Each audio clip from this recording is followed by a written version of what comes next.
How to repost a story on Instagram on Android. Hello everyone, welcome to this channel. I'm Emily and I'm here to help you out today. So without any delay, let's get started. So first of all, launch the Instagram application on your device and make sure you're logged into your account.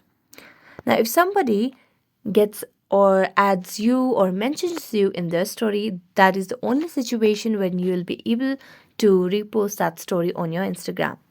So if someone has not mentioned you, then you'll not be able to repost that story on your Instagram.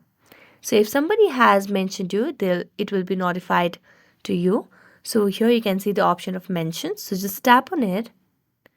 And here you can see this person has mentioned you. So you'll get the option of add to your story option. So just tap on add to your story. And as you do that, you can select whichever way or the format you would want to share it. And then you can just tap or add any sort of stickers or anything else and then tap on your story, and that's how you repost a story on Instagram.